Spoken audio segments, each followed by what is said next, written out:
बिस्मिल्लाहिर्रहमानिर्रहीम अस्सलाम वालेकुम। की हाल है जी? ठीक हो? उम्मीद करदा तुसीं सारे ठीक होवोगे ते जेह्ड़े बीमार ने दुआ करदे अल्लाह ताला उन्हां नूं शिफा देवे।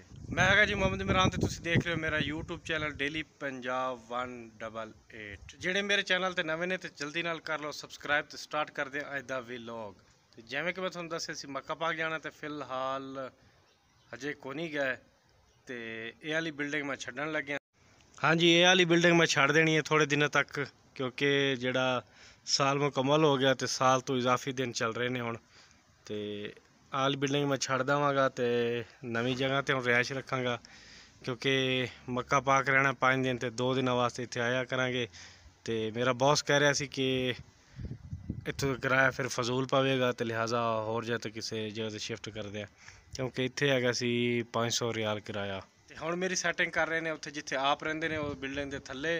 ਪਹਿਲੇ ਵੀ ਇੱਕ ਭਾਈ ਰਹਿੰਦਾ ਉੱਥੇ ਡਰਾਈਵਰ, ਤੇ ਉੱਥੇ ਨਾਲ ਹੀ ਉਹਦੀ ਸੈਟਿੰਗ ਕਰਨਗੇ ਮੇਰੀ ਵੀ।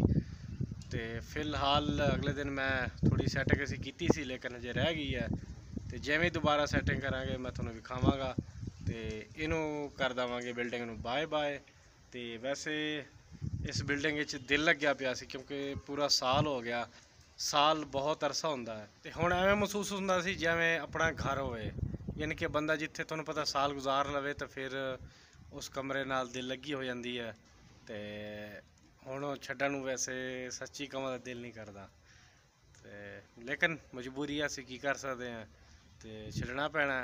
तो एक दिन ऐसा आना कि दुनिया भी छड्डनी पैनी है, तो ये वास्ते भी तैयारी करनी चाहिए है, क्योंकि पौले बहुत पैणगे अगे जाके।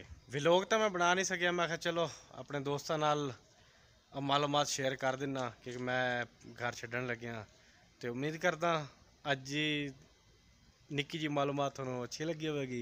अगर अच्छी लगी तो मेरे चैनल को सबसक्राइब लाजमी करना, तो वीडियो नूं लाइक तो शेयर लाजमी करें करो। तो मैंने दो इजाज़त अगली वीडियो तक। अल्लाह हाफिज़।